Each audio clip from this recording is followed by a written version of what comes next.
네, 저널리즘 토크쇼 제2 두 번째 만남입니다. 네 분의 패널은 지난주와 동일합니다. 최광욱 변호사, 안녕하세요. 안녕하세요. 네, 정준희 교수님. 안녕하십니까. 네, 독일 ARD 기자 겸 PD 안톤 숄츠님. 안녕하세요. 네, 그리고 팟캐스트 황태자. 정말 많은 팬들을 몰고 다니시는 최욱 씨. 네, 반갑습니다. 네, 네. 오늘도 맹활약을 기대하겠습니다. 네. 첫 회가 방송이 됐습니다. 오늘 두 번째 시간이 상당히 부담스러운 게 반응들이 아주 뜨거웠습니다. 좋은 반응 말고 나쁜 반응만 말씀드리죠. 비평 프로그램이니까. 최욱 변호사님. 나쁜 반응은 별로 없었던 것 같은데. 재밌었다고 하셔서 다행이었고요.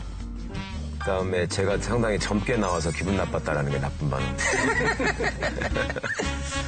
저는 뭐 이런 말씀드리기 뭐합니다만 자고 일어났더니 스타가 돼 있다라는 말이 남일 같지가 않았습니다. 상당히 기분 나쁘지 않으셨어요? 원래 스타신데. 네. 조금 더 한 단계 격상한 건 아닌가 그런 생각을 합니다.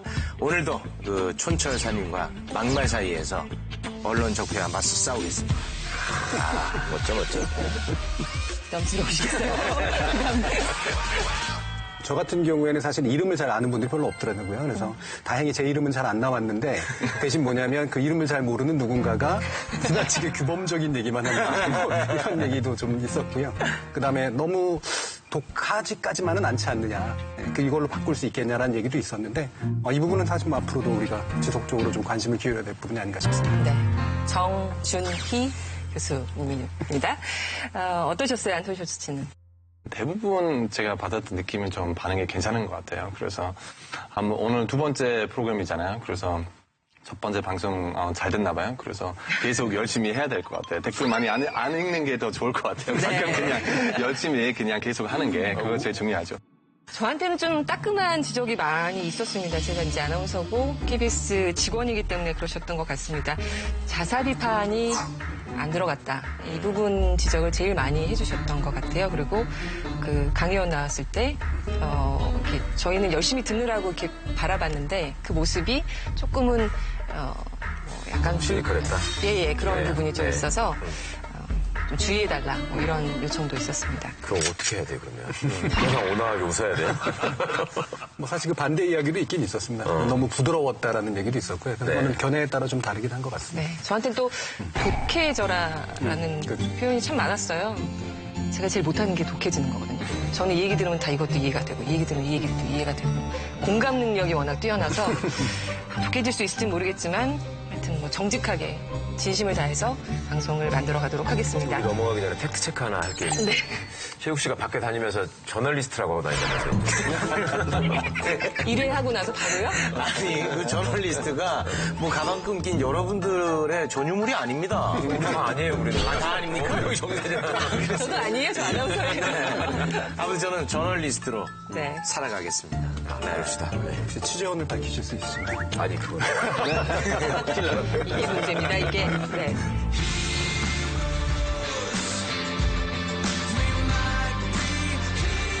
저널리즘 토크쇼 제2 번째 만남.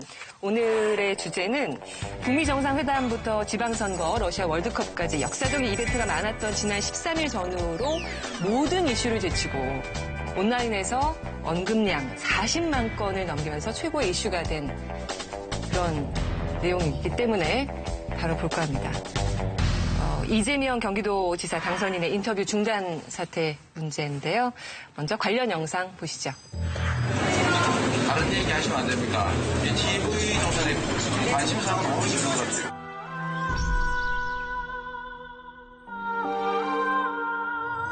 아까 말씀 중에 책임질 부분이 있다면 책임을 지겠다 이런 말씀하셨어요.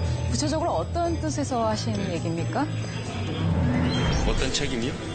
책임질 부분이 있으면 책임을 지겠다 이렇게 아까 말씀하셨거든요. 저는 그런 얘기 한 일 없는데요. 책임질 부분이 있으면 이란 가정에서 말한 얘기 없습니다. 본인이 그렇게 생각하고 계신가 봐요. 대변인, 이거하고 더 이상 하지 마. MBC까지만 안 돼. 엉뚱한 질문을 자꾸 해서 안 돼. 약속을 하기 때문에 다 취소해. 그냥 끊어버릴 거예요. 네네. 예의가 없습니다. 초 막판에 뭐 여러 가지 어려움을 겪으셨어요. 앞으로 도지사가 되시면 네, 감사합니다. 저희가 잘 안 들리는데요. 네, 열심히 네네. 하도록 하겠습니다. 고맙습니다. 네.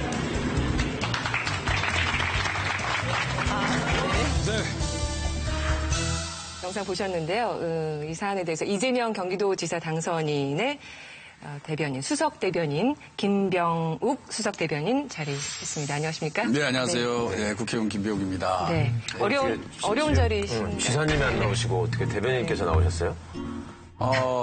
저는 뭐 저 나오라고 연락을 받아갖고 네, 잘 모르겠습니다. 근데 오늘 확실하게 대변을 해주셔야 될 텐데 가능하실까요? 본인만큼 못하겠죠. 네, 제가 아는 범위 내에서 성실하게 답변하도록 하겠습니다. 네. 저 언론 그 인터뷰 태도 논란, 뭐 어떻게 보면 재생산된 느낌도 없잖아 있지만 최욱 씨 많이 보셨죠? 그 내용을 다 보셨죠? 이런 거 아주 좋아합니다. 네, 많이 봅니다. 근데 저는 세상에서 가장 비겁하고 편한 게 양비론인데 저는 이번만큼은 양비론에 설 수밖에 없을 것 같아요. 언론도 조금 예의가 없었다는 생각을 합니다. 당선자한테 그 불편한 얘기를 하는 사례가 과연 있었을까 싶을 정도로 거의 뭐 모든 언론들이 가장 불편한 얘기를 했던 것. 그것도 조금 잘못인 것 같고 아무리 기분이 나쁘더라도 공인이신데 거기서 이 이어폰을 이렇게 팍 빼버리는 모습에 굉장히 실망을 했어요. 그때 현장에서 대변인 해가지고 끊어버려 이거 할 때 대변인이 김병욱 의원님이죠. 저는 아니죠. 그죠? 저는 수석 대변인입니다. 네, 우리 실무진 중에서 대변인이 몇 분이 있는데요. 네. 지금 말씀하셨지만 다음날 바로 이재명답게 쿨하게 소양이 부족하다. 라면서 뭐 사과를 한 거죠. 예. 그것도 이제 언론을 통해서 한 게 아니라 국민들과 직접 대면하는 SNS, 페이스북을 통해서 솔직한 본인의 심정을 말씀드렸고 앞으로 그 소양이 부족한 부분을 잘 채워 나가도록 주변에서도 함께 하도록 하겠습니다. 네. 근데 저는 보면서 페이스북이 확실히 이제는 뭐 그런 SNS가 더 신뢰를 받는 건지 하여튼 애용을 하는 건지 지상파나 이런 그 방송사 다른 데는 이제 어떻게 보면 좀 무시하는 느낌도 아무래도 있어요. 언론이라는 게 뭐 환경의 신뢰를 제약도 못해서? 있고 예. 시간에 또 제약도 있고 하다 보면 편집이라는 과정을 거칠 수밖에 없는 거죠. 이재명 경기도지사 당선인 뭐 사실 수석 대변인 말고 이재명 당선인이 왔으면 해서 저희가 연락을 드렸는데 한사코 거절을 하셨는데 그래도 저희 취재 기자가 가서 만났습니다. 네. 그리고 직접 소상히 얘기를 역시 했습니다. KBS입니다. 직접 보시죠.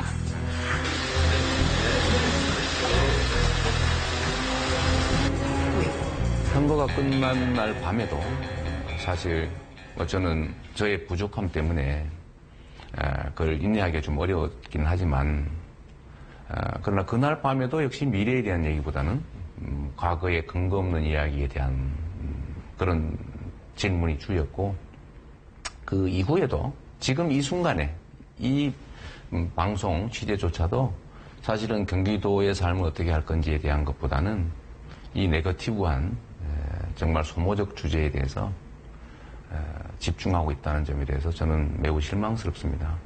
뭐 우리야 힘없는 후보이니까 지금 이 인터뷰조차도 저는 하고 싶지 않은 거 억지로 하고 있습니다. KBS 무시했다가 또 어떤 피해를 입을지도 모르니까요. 우리 도민들의 삶이나 우리 경기도의 미래에 대한 얘기를 저는 해야 되고 또 그 점에 제가 집중해야 될 이 시기에 이런 얘기를 하고 있는 것 자체가 정말로 자괴심 들고 또 도민들께 죄송한 마음입니다. 솔직하게 말씀을 해주셨네요. 저거 다 방송되는 겁니까? 당연하죠. 가감없이 갑니다. KBS에 대한 비판 등등 해서 가감없이 다 방송되는 거예요. 근데 이 사람 정성 성격이 있네요. 이게 지금 장점이자 단점이에요. 좋아하는 사람은 이것 때문에 사회다라고 그러는 거고. 그렇지. 무맹에 따라서. 그 단점도 될 수도 있고 장점도 될 수 있어요, 당연히. 근데 먼저는 정치가도 사람이죠.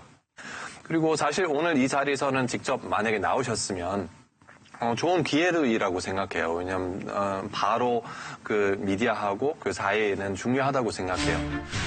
뭐 트럼프 대통령도 지금 미디어는 그 다 페이크 뉴스라고 생각하고 폭스 빼고 그래서 계속 그냥 그 국민들하고 트위터로 직접 연락만 하는 거야. 근데 그것도 맞는 방향 좀 아니라고 생각하고 왜냐하면 우리 알다시피 뭐 트럼프 대통령 거짓말도 많이 하고 그래서 사람들 그냥 직접 이런 뉴스가 보내면 사실 미디어도 어떤 확인, 팩트 체킹하는 이런 역할도 있잖아요. 그래서 정치가 너무 직접 하고 국민들하고 커뮤니케이션 하는 게 반대하는 게 아니지만 근데 미디어 무시하는 게 더 맞지 않다고 생각하고 다만 그 자리에서는 계속 이런 옛날 무슨 그 스토리에 대해서 뭐 무슨 여배우 같은 스토리 그거에 대해서만 집착하는 게 더 맞지 않다고 생각해요. 왜냐하면 아마 한국 사회에서는 이런 약간 도덕적인 스토리가 조금 더 중요하다고 생각하는데 독일에서 이거는 중요한 스토리 아니거든요. 그래요?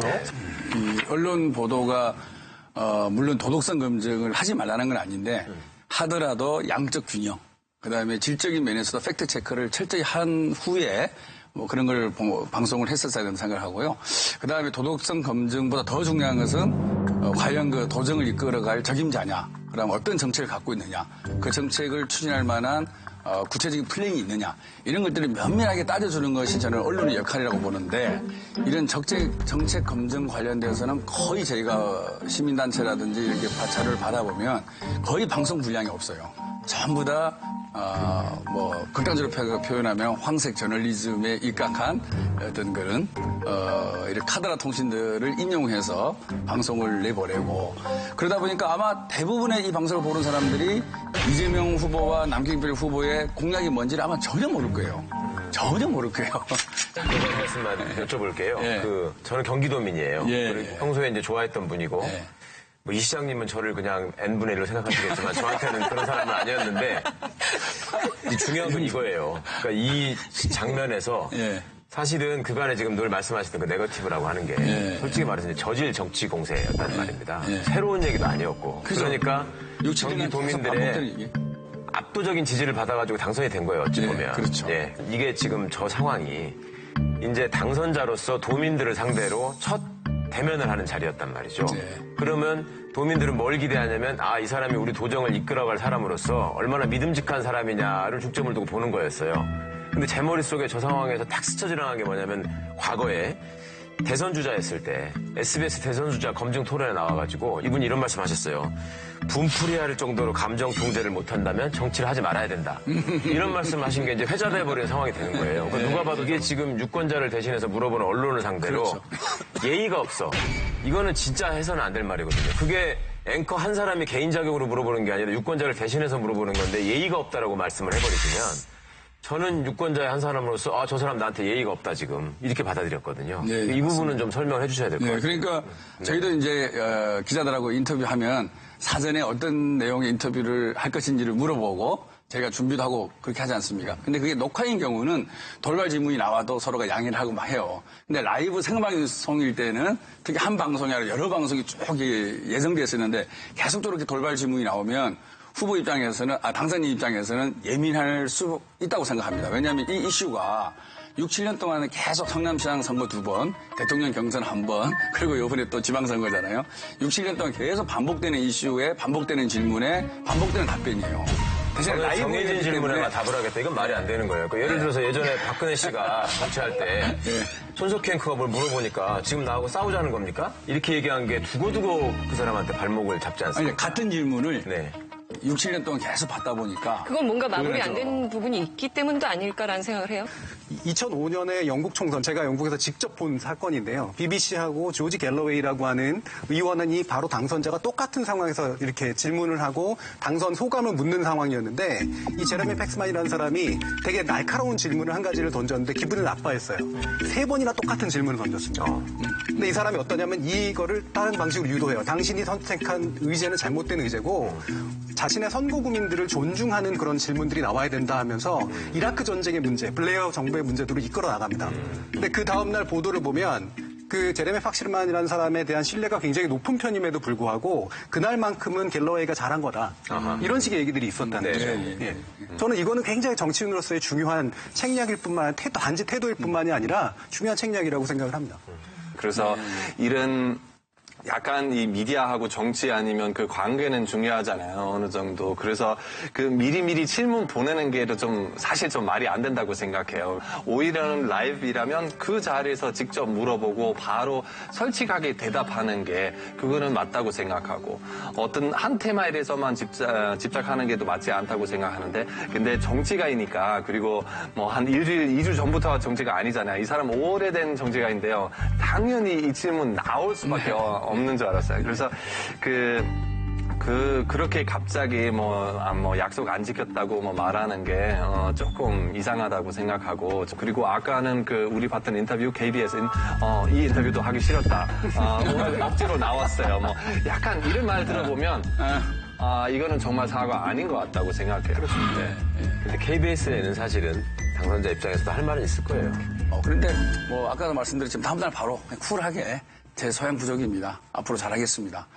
그리고 KBS 아마 인터뷰에서 그 내용이 나왔을 거예요. 이건 언론사와의 인터뷰가 아니라 국민과의 인터뷰였는데 제가 그걸 구분하는 것도 이상해요.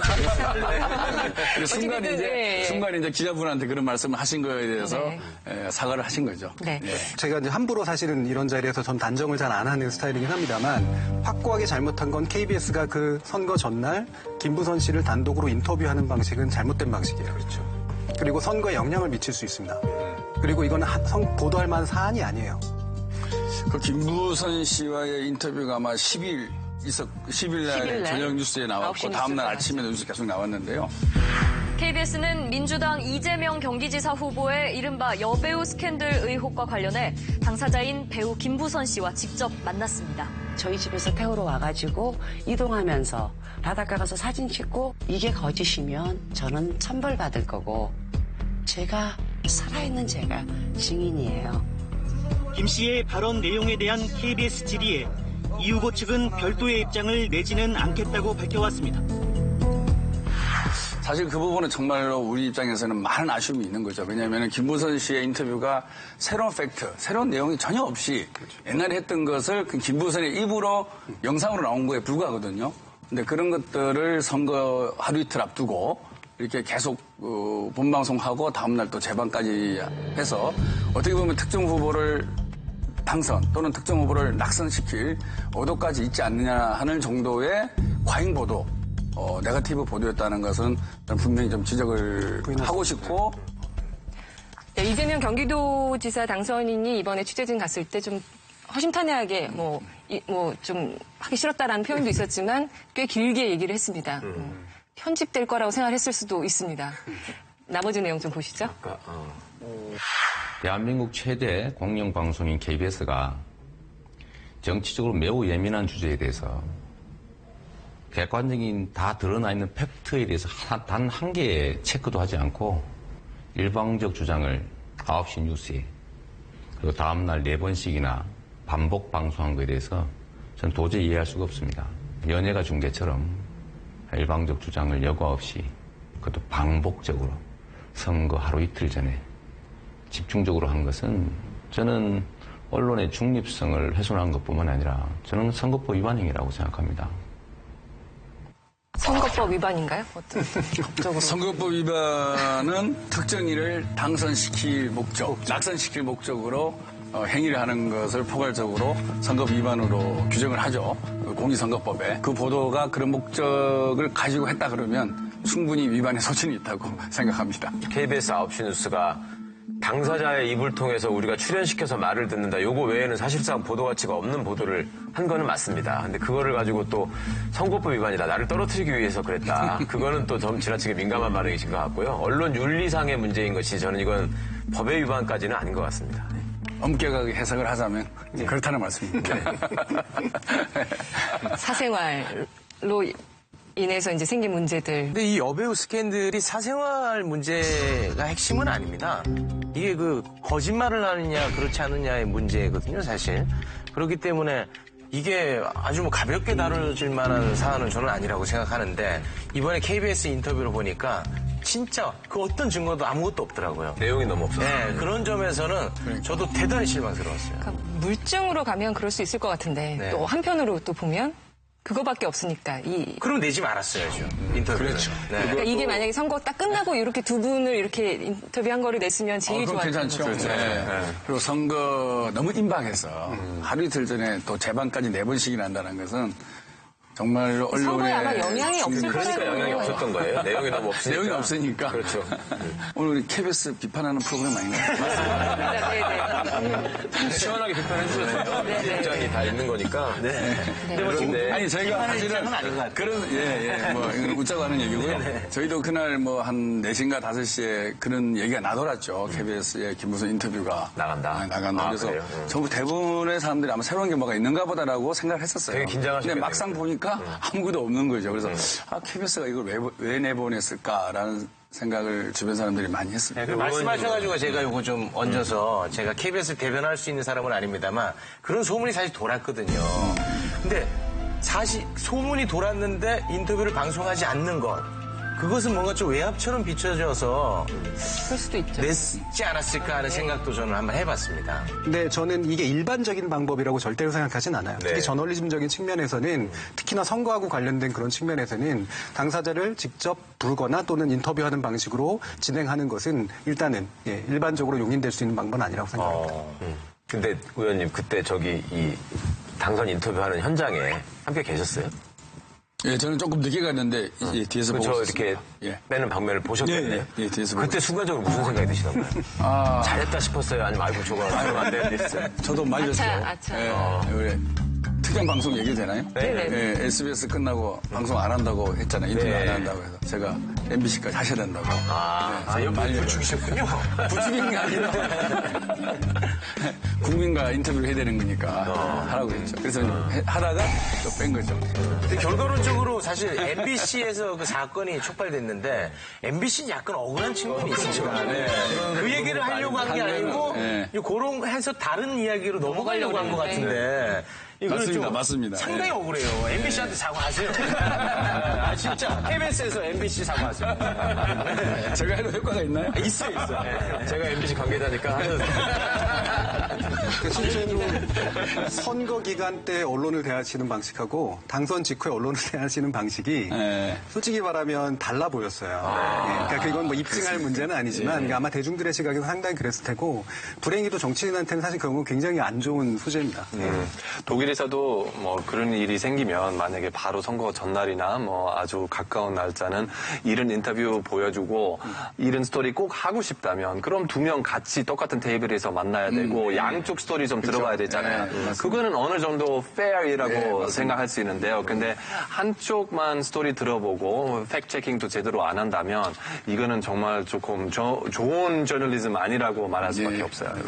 유감스럽지만. 근데 제가 잘 몰라서 그런데 당선인 소감할 때 뭔가 당선자한테 불편한 이야기를 한 사례들이 있습니까? 과거에? 우리나라에서요? 그럴 거리가 없었던 거죠. 왜 없습니까? 항상 그 논쟁이 있고 논란이 있고 언제나 쟁점이 있기 마련인데 저는 본 적이 별로 근데 없는 이게 것 같아요. 아마 만약에 대선에 또 나가실지도 모르지만 그때 이게 또 얘기가 불거지지 않으리라는 보장은 없는 거잖아요. 그렇죠. 뭔가 하여튼 마무리는 안 된 거예요. 아니 근데 아무리 당선인한테 그걸 한다는 거는 너무 좀 가혹해 보이거든요. 그 부분은 사실은 문화적인 측면인데요. 그러니까 한국 같은 경우는 일단 당선이 되고 나면 그러니까 말 그대로 이제 선거 구민들의 의사를 인정해 준다라는 게 있어서 축하를 먼저 하고 말 그대로 이제 주례사 방식으로 이제 진행을 하는데요. 제가 아까도 말씀드렸던 영국 사례 같은 경우는 당선자한테 호되게 이제 물어보거든요. 당신이 당선은 됐지만 어떤 의미에서 당선된 것 같냐 이런 것들을 물어보는 자리예요. 그렇기 때문에 이건 문화적인 차이는 분명히 있는 것 같고요.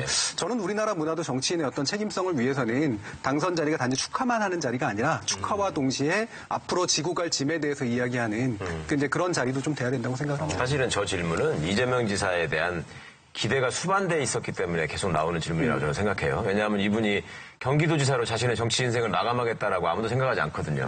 그러니까 사실은 우리 정세진 앵커 말씀처럼 매듭을 지어라.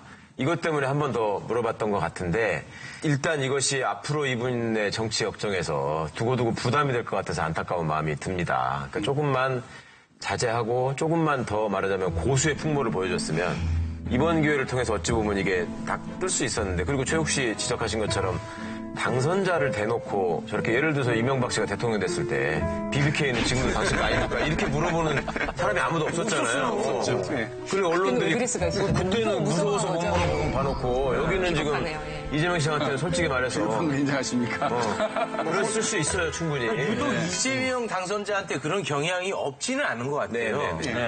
좀 그런 측면이 있지 않습니까? 많은 피의식이 있죠. 이재명 본인도 그러고 아까 말씀드린 대로 제도 언론에 대한 불신, 제도 언론은 뭔가 풀스토리보다는 편집을 하더라. 이런 어떤 피의식은 분명히 갖고 있고요. 그래서 아까 말씀드린 대로 페이스북이나 트위터 뭐 이런 거를 통해서 국민과 소통을 많이 해왔다고 생각합니다. 그런데 이제는 경기도지사에 당선됐기 때문에 과거의 편견으로부터 벗어나서 모든 미디어를 국민이라 생각하고 제대로 섬기는 그런 모습이 필요하다고 생각합니다. 제가 좀 굉장히 개인적인 질문인데요. 가까이 있는 사람들한테도 막 그리 짜증내고 그러잖아요. 이재명도 사람이죠. 오늘 잘 나오셨네요. 대변인 앞에 수석 붙을만 합니다. 김병욱. 성격이 화끈하게, 그죠? 사람 쿨하고 화끈하고 승질 낼 때 이게 불같이 되고 끝나고 나면 포카페이스가 잘 안 되죠. 그걸 감춰주셔야지, 그거를. 많은 여성분들한테 항의를 좀 받을 것 같습니다. 너무 남성들이 뭐 이렇게 하는 거 아닌가라는 것도. 어찌됐든 저희는 항상 비판 받으려고 각오하고 이 방송을 하고 있기 때문에요. 김병욱 경기도지사 당선인 수석 대변인 함께 해주셨습니다. 고맙습니다. 네, 감사합니다. 신정 나에겐 단 한 가지 내가 소망하는 게 있어. 4월 27일 남북 정상회담 이후로 6월 12일 북미 정상회담까지 마무리되면서 평화시대가 열리고 있습니다. 북한 관련 보도가 쏟아져 나오고 있는데 이를 계기로 한국 언론의 문제점, 한국 언론 보도의 문제점과 역할, 앞으로 역할을 짚어보는 시간을 좀 집중적으로 마련해 보겠습니다. 오래전 일 같습니다. 6월 12일 북미 정상회담 그렇게 사람들이 참 기다렸던 그 이벤트라고 말씀을 드려야 될 것 같아요. 결과는 북미 정상회담을 본 느낌, 총평, 한 줄 평 뭐 이런 거. 제가 예전에 들었던 것 중에 그 마라톤 경기 중계가 굉장히 어렵다 그러더라고요. 변화가 굉장히 적으니까. 그래서 이제 우리 유명한 그 캐스터분께서 만들어내신 그 중계 방법이 있는데 왼발 오른발 이거를 계속해서 얘기해 주는 게 굉장히 중요한 방식이었다라고 하더라고요. 그게 변화를 주는 건데 제가 이 말씀을 드리는 이유가 뭐냐면 사실 그 하루 종일 중계가 이루어졌는데 마치 이제 마라톤 중계를 하는 것 같은 느낌이었었어요. 독일에서는 이런 국가적인 큰 이벤트가 있을 때 하루 종일 이렇게 중계방송식의 보도라는 건 없나요? 네, 우리는 그런 스타일 안 해요, 사실. 정규방송 그대로 그냥. 네, 왜냐하면 그냥 중요한 부분 집중하면 되네요. 그래서 예를 들어서 지금 뭐 축구 월컵이잖아요. 그래서 독일 사람 얼마나 축구 좋아하는데요. 그래서 당연히 원하면 아침부터 저녁까지 뭐 계속 월컵에 대해서만 방송을 할 수 있잖아요. 근데 그렇게 할 수 없다고 생각해요. 듣기는 동양 방송국이니까 우리는 스포츠만 집중하면도 안 되고 뭐 그 정치만 집중하면도 안 되고 문화만 집중하면 안 되고 그래서 항상 여러 가지 사람들 취향도 틀리고 관심도 틀리고 그래서 여러 가지 다 보여줘야 된다고 생각하고 당연히 아주 큰 이벤트 있으면 이런 회담 같은 것처럼 당연히 뭐 다른 뭐 작은 이벤트보다 조금 더 많이 방송할 수 있는 게 그거는 충분히 가능하지만 근데 우리 지금 봤던 것처럼 정말 아침부터 저녁까지 계속 그런 방송만 하는 게 독일 스타일 아니고 그리고 그것도 좀 어느 정도 다행이라고 생각합니다. 베를린 장벽 무너질 때도 그랬었어요? 그때도 제가 기억하는 게 그때도 아마 그렇게 안 했어요. 제 생각에는. 당연히 그거는 완전히 그 나라 바꾸는 이벤트였고 그래도 그렇게 아마 안 했어요. 이 정도는? 네, 이 정도 아니었다고 생각해요. 제가 이번에 그 우리 정상회담, 북미 정상회담 방송을 보면 사실은 그 생각이 들었거든요. 문득 이제 저는 베를린 장벽 무너질 때가 대학생이었기 때문에 굉장히 기억이 선명하거든요. 근데 이제 여기에 중계대에서 전해오는 화면은 이제 장벽 무너지고 사람들이 올라가서 환호하고 뭐 이런 것들만 봤지만 만약에 베를린 장벽 중계되는 과정을 우리 방송사가 가서 중계했으면 어떻게 했을까? 사람들이 모여들고 있습니다. 올라가고 있습니다. 벽돌이 하나 빠졌습니다. 2개 빠졌습니다. 이런 식으로 중계를 사실 지상파 3사, 뭐 종편, 그다음에 뭐 보도가 가능한 거의 모든 채널들이 이제 거의 그 채우다시피 한 이제 그런 보도를 했는데요. 언론학의 관점에서도 사실은 되게 중요한 사건이기 때문에 이 정도의 어떤 열기를 보여주는 거는 충분히 필요했다라고 생각을 하는데 이제 문제는 이제 이것만을 다루는 건 아니잖아요. 사실은 굉장히 지방선거라든가 굉장히 중요한 어떤 다른 이벤트들도 있었고. 그래서 제가 한번 물어봤어요. 다른 모 방송사 기자한테 요즘 너무 이제 지방선거 취재가 안 되지 않느냐 그랬더니 솔직하게 얘기하는 게 뭐냐면 북미 정상회담에 모든 인력들이 다 집중돼서 취재에 여력이 없다라는 얘기를 하는데 한편으로는 안타까우면서도 그만큼 지방선거가 이렇게까지 안 중요한 문제였나라는 이제 그런 생각도 사실 좀 들었습니다. 네.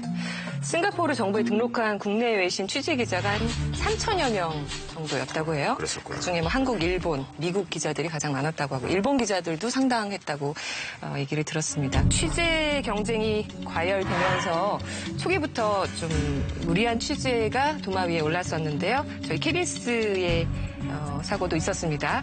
KBS 기자 2명이 싱가포르 내 북한 관저에 무단 침입했다가 현지에서 억류돼서 자진 출국 명령을 받았던 일인데요. 먼저 화면으로 보시죠.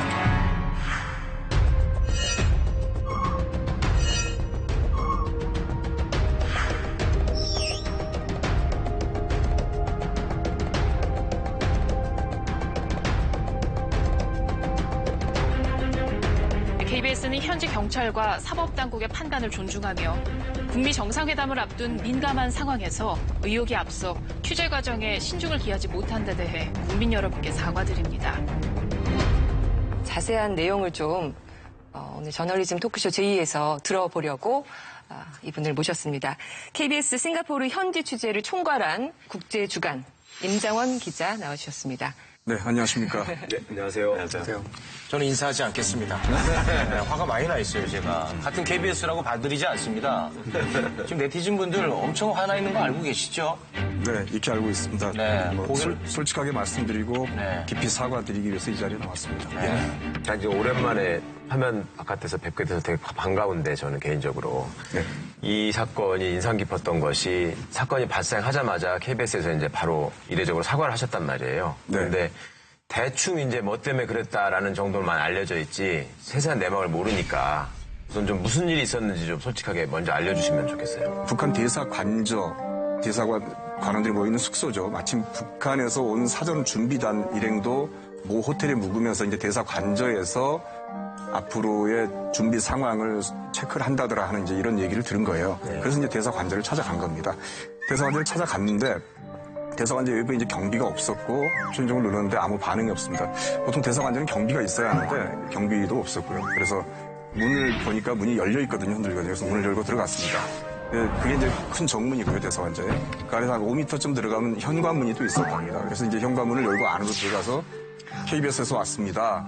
누구 안 계십니까? 이렇게 이제 물었던 거죠. 그래서 이제 그 안에서 마침 방에 있던 대사관 직원이 나와서 문제가 발생한 거죠. 당신 누구냐? 그리고 KBS에서 왔다. 이 북미 정상회담 관련해서 준비 상황 인터뷰 좀 하고 싶다 이렇게 요청을 했지만 그 북한 대사관 직원이 이제 현지 경찰에 바로 전화를 해서 이렇게 이제 체포되는 상황이 빚어진 겁니다. 그 대사관이 아니고 대사가 묵는 대사관저. 대사관저이고 대사관 직원들도 같이 숙소로 쓰는 2, 3층짜리 건물, 그러니까 자택입니다. 예. 네. 이제 제 상식선에서는 대사관저에 들어간다고 해가지고 뭐 얼마나 국익에 도움이 되는 정보가 있을까 싶거든요. 그럼 왜 들어갔을까요? 난 납득이 안 가요.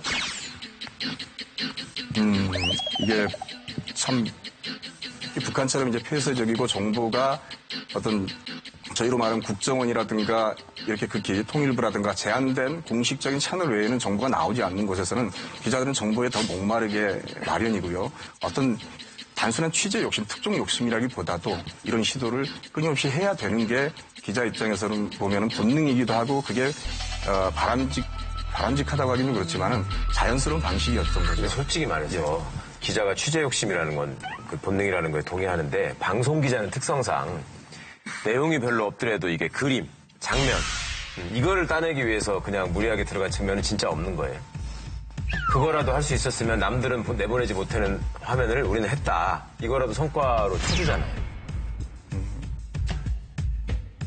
그 부분을 제가 말씀드리기는 솔직히 어렵습니다. 왜냐하면 저는 당시에 제가 해당 북미회담 취재 책임자이긴 하지만 저는 이제 국내에 있었고 해당 취재 기자가 현장에서 자율적으로 판단해서 본인이 그런 취재를 하기로 이제 결정을 한 것이고요. 저는 뒤늦게 상황을 보고 말았습니다. 제가 중요한 포인트가 저는 카메라를 이제 찍고 있었느냐라는 부분일 거라고 생각해요. 그러니까 뭐냐면 이제 그 의도성의 문제뿐만이 아니라 사실은 설명해 주신 부분 같은 경우에는 우리가 흔히 이제 라포라고 그래가지고 그러니까 그 취재 대상과의 어떤 인간적 관계를 수립하는 과정이라는 게 있습니다. 근데 이게 대부분 탐사 보도라든가 아니면 좀 인류학적 방식에서 이제 사용하는 이제 그런 방법인데요.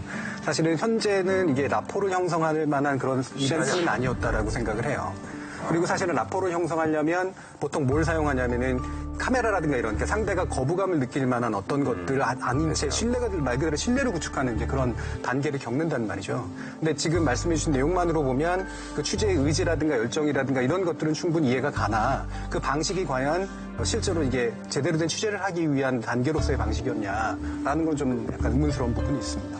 사실 기자의 입장으로는 KBS 그 자리에서는 크게는 실수가 없었다고 생각해요. 저널리즘 역사 보면 이런 계속 100% 규칙 그대로 다 지켰었으면 아마 우리는 이 세상 바꾸는 스토리가 한 50% 정도는 아마 밝히지 못했어요. 저는 단순히 우리 숄츠 기자가 굉장히 합리적인 사람인 줄 알았는데 KBS에서 한 자리 맡으려고 그러지 왠지 호의적으로 이렇게 대응하는 걸 보고 깜짝 놀랐습니다. 네, 죄송합니다.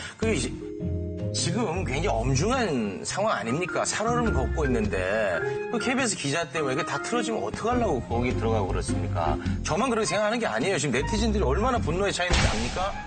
정신 차리시라고 제가 이거 좀 있는 그대로 소개를 해드리겠습니다. 많이 아프시면 울어도 됩니다. 네. 태형 당하지 않은 게 다행이다. 싱가포르에 그 태형이라는 또 제도가 있지 않습니까? 엄청 엄격하다면서요? 네. 태형 안 당한 게 다행이다. 공영방송 기자가 뭐 하는 짓이냐? 나라 망신이다. 마지막에 요거는 좀 아주 강도가 높습니다. 전 세계 기레기 클래스 인증했다. 가장 순한 것만 골라왔습니다.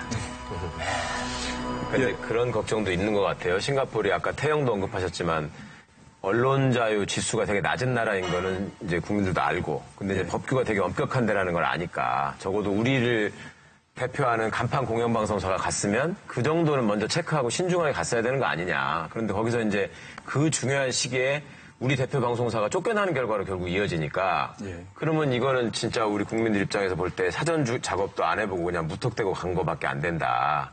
그러니까 좀 너무 실망스러웠다. 이렇게 이어지는 것 같아요, 얘기가. 예. 말씀하신 지적도 저희가 참 아프게 뼈저리게 받아들이고 있다는 말씀을 다시 한번 드립니다. 근데 저는 다시 한번 좀 말씀하고 싶었는데요. 그 네티즌들 지금 많이 화가 나는 게 어느 정도에 충분히 얘기 좀 들었고 그리고 이해할 수도 있지만 근데 사람들 가끔 기자들 어떻게 일하는지 잘 모르잖아요. 솔직히 말하면. 그래서 아니 가끔 필요 있어요. 그런 있어. 근데 지금 놓치고 있는 부분이 있어요. 네. 우리 숄츠 기자 놓치네요. 중요한 점을. 그 룰도 중요한 문제겠습니다만 이 사안에 국민들이 화가 난 이유는 그걸 취재했을 때 국익이 어떤 도움이 되냐는 거예요. 그 정도로 뭐 아주 중대한 곳을 찾아갔거나 의미 있는 곳을 찾아가지 않았다는 겁니다. 그러면서 룰도 어겼고 그런 거에 대해서 분노하고 있는 근데 그거는 미리미리 알 수 없어요.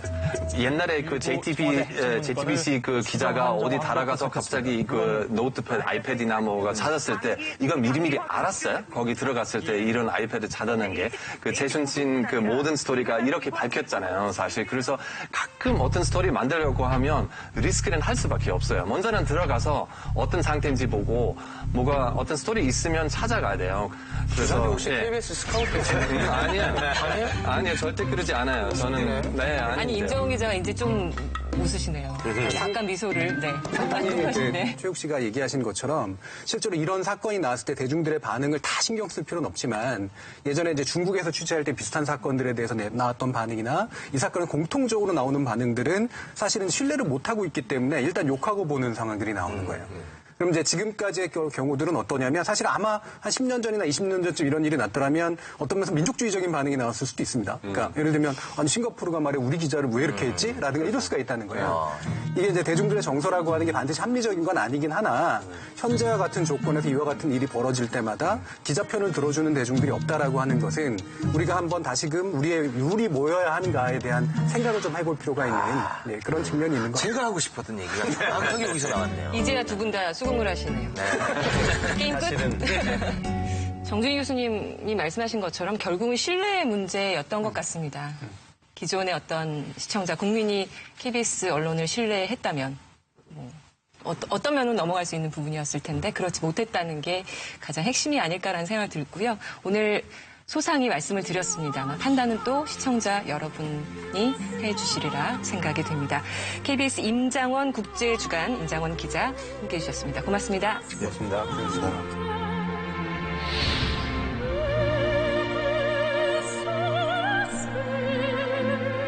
네, 계속해서 대북 보도 관련 이야기 나눠볼까 하는데요. 이분은 대북 소식통에 해당될지 모르겠습니다. 김현철 통일연구원장 자리해 주셨습니다. 어서 오십시오. 네, 반갑습니다. 네. 대북 소식통에 어떻게 해당이 되실까요? 예, 저도 공개적으로 인터뷰도 하고 칼럼도 쓰고 그러는데 아무래도 국제연구기관이다 보니까 좀 애매한 상황들이 있습니다. 그럴 때는 익명으로 처리하는 경우들도 있습니다. 그런데 원장님 정도 되면은 대북 소식통이라고 쓰지 않고 고위 관계자 이렇게 표현하는 게 언론의 일종의 관행 아니에요? 예, 고위 관계자는 아니고요. 네. 기자들이 일종의 익명 보도를 할 때 출처에 대해서는 어느 정도 합의가 있는 것으로 알고 있습니다. 네. 정부 고위 관계자라든가 핵심 고위 관계자라든가 또는 북한 사정에 정통한 소식통이라든가 네. 그게 다 나름대로 합의가 있거든요. 그런데 최근에 보면은 이 남북관계 보도라는 게 일종의 이 기자들 사이의 합의가 무너져 버린 것 같아요. 네. 그러다 보니까 확인할 수 없는 소식통이 등장하는 경우가 굉장히 많은 것 같습니다. 통일부 취재 문제를 기자분한테 여쭤봤는데 취재가 거의 잘 안 된다는 거예요. 확인도 잘 안 해주고. 그 정부 책임도 있는 거 아니에요? 그렇게 무책임한 보도를 나가게 하는 거는? 예, 북한 보도에서 가장 중요한 것은 첩보와 정보를 가르는 건데, 네. 첩보라는 거는 다양한 카더라 통신 아닙니까? 네. 그런데 이 부분이 그야말로 사실인지 아닌지 그것은 정부가 어느 정도 확인을 해줘야 됩니다. 네. 그런데 과거 남북관계 악화 시기에 정부는 오히려 약간 국내 정치적인 이유 때문에 오히려 그런 오보를 정부가 만들어낸 경우들이 적지 않죠.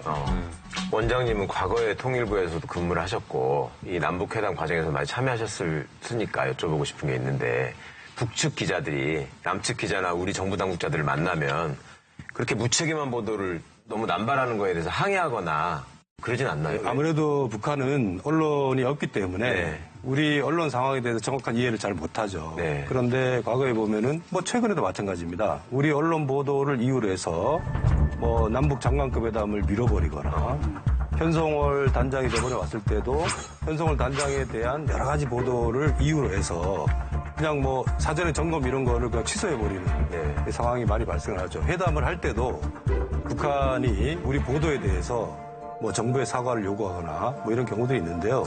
그러니까 무책임한 보도가 남북 관계에 악영향을 미칠 수 있다는 거는 현실이네요. 그렇습니다. 맞는 거예요. 그러니까 이 부작용이 저는 그게 있는 것 같아요. 과거에 보면 어떤 의도에 의해서 김정은을 아주 냉혹하고 무식하고 성인병에 시달리는 독재자 이런 정도로 이제 묘사를 계속 해오던 특정 언론들이 있지 않았습니까? 이제 그러다 보니까 이번에 직접 생중계로 우리 정상회담 과정 여러 정상회담 과정에서 김정은의 모습을 그냥 보여주기만 했는데도 김정은을 미화한다. 또 이렇게 또 이용을 하잖아요. 미화한다. 그러니까 그거는 그냥 있는 그대로의 모습을 보여주는 건데도 과거에 만들어 놓은 이미지가 있다 보니까 그거 자체로 미화로 보여버리는. 그러니까 이제 과거 정부에서는 이게 남북 관계 악화의 책임을 북한으로 돌리는 거거든요. 네. 북한을 돌리려고 하다 보니까 폭군의 이미지 같은 거를 굉장히 부각시키는 거고, 처형설 같은 경우. 네. 그러니까 북한 사람들 중에서는 예수님도 아닌데 부활한 사람들이 많아요. 남북한의 언론 교류가 조금 활성화되면 나아질까? 사실상 중단된 건데 이제 평양지국 얘기도 나오고 있고요. 평양지국을 개설한 외신들은 많거든요. 미국 언론도 있고 일본 교도통신도 있고 그런 차원에서 보면은 남북 교류가 활성화되는 이 시점에서 우리도 나름대로 이제 그런 부분들이 필요한데 역시 오늘 이제 얘기하고 있는 북한 보도에 대한 뭐 정확성이라든가 사실이라든가 에피소드 중심이 아니고 좀 내용적인 차원 이런 부분들은 그거와 관계없이 우리 언론이 아마 개선해야 될 부분이라고 생각합니다. 사실 독일에서도 2차 대전 이후는 60대까지 거의 뭐 특별히 동독 기자하고 서독 기자는 서로 그냥 다른 나라 가지 못했거든요. 70년대부터 그 서독 기자들 저기 동독도 들어갈 수 있었고 그리고 마찬가지로 그 동독 있는 기자들도 그 우리나라 들어올 수 있어 조금 더 정확한 뉴스가 나오기 시작했고 서독 사람들도 약간 이런 그 동독 미디어 방송국하고 라디오 들을 수 있었어요, 사실 우리는. 그리고 마찬가지로 그 동독에 있었던 사람들, 특히 국경 근처에 있었던 사람들, 그 서독 미디어 어느 정도 받을 수 있었어요. 동독에서 베를린 장벽이 붕괴하고 사실은 동독 주민들이 통일 투표를 한 거잖아요. 그 서독 사람들하고 같이 살 수 있겠다라는 판단을 할 때는 서독 방송을 통해 갖고 나름대로 서독의 사람들이 어떻게 살고 있는지를 충분히 알았기 때문에 그런 선택을 한 거거든요. 근데 우리는 아직까지 보면은 굉장히 편견이 많죠. 독일 얘기도 있지만은 저는 좀 더 안타깝고 일종의 창피하다고까지 생각되는 게 중국하고 대만도 1980년대부터 방송 교류를 하고 있고 또 서로 기자들이 주재하고 있다고 하더라고요. 근데 우리는 그걸 왜 못하는지 모르겠어요. 예, 우리도 뭐 북한의 방송을 어느 정도 허용할 때가 됐는데요.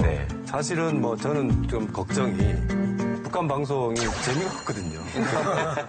그걸 개방한다 그래갖고 아마 보는 사람도 많지 않을 거예요. 저는 노동신문 열어놔도 그 처음에 몇 장 봤지 못 보겠더라고요. 그렇죠. 재미없어서. 저는 아나운서 교류가 되면 되게 재밌을 것 같아요. 이게 이제 뭐 표준어를 말씀하는 분들이니까 북한 아나운서들이 그 특유의 톤이 있잖아요. 오늘 지도자께서는 이게 이제 우리 아나운서 분들을 만나면 좀 순화되지 않을까. 순화할 필요는 없을 것 같습니다. 저희가 뭐 부산 사투리, 대구 사투리 있는 것처럼 북한의 어느 사투리로 생각하면 억양의 차이는 저희가 고칠 필요는 없을 것 같아요. 언어 동질감만 되면. 네, 그건 좀 아나운서식 얘기고. 근데 옛날 그 한국 방송국 30년 전인가 그런 방송국 보면 생각보다 북한하고 지금 방송하는 사이가 비슷하거든요. 최욱 씨가 먼저 시작하시면 좋을 것 같아요. 그러니까 그 북한 팟캐스트부터 먼저 시작하는 그렇죠. 거죠. 근데 그 유머 코드가 굉장히 중요한 거 아니겠습니까? 이 북한과 좀 어느 정도 차이가 있는지에 대해서도 굉장히 호기심이 많습니다. 원장님 보시기에 뭐 이런 스타일이면 이런 스타일의 방송이면 어떨까요? 예, 우리가 뭐 저 가요 대중가요 교류 같은 경우에는 윤도현 가수 같은 경우에도 북한에서 나름대로 좀 평가를 받았거든요. 그러니까 뭐 나름대로 열심히 하면은 또 아니 최욱 씨는 저널리스트 입장에서 아마 아니 북한 분들도 보면은 그 사적인 농담은 되게 잘하잖아요. 그 아이스 브레이킹. 아주 유머가 있으시죠. 그 육담이라고 해가지고 응답해서 수준의 얘기도 잘하고 좀 많이 코드는 어느 정도 나는 맞을 것 같아요. 예, 뭐 입담이 세시니까요. 예, 뭐 잘할 것 같습니다. 네, 알겠습니다. 북한 한번 제가 뚫어보겠습니다. 네, 김현철 원장님 오늘 귀한 시간 내주셔서 감사합니다. 고맙습니다. 네, 고맙습니다. 네, 저널리즘 토크쇼 제2 두 번째 만남 이야기 어떻게 보셨는지 모르겠습니다. 북한 관련 보도 또 어떻게 보면 또 그쪽에 있을 수 있는 이재명 경기도지사 당선인 관련 이야기까지 나눠봤습니다. 다음 주에도 좀 비판이 많을 수 있는 그런 내용들 갖고 또 찾아뵙도록 하겠습니다. 일요일 밤 10시 반입니다. 여러분 고맙습니다. 감사합니다.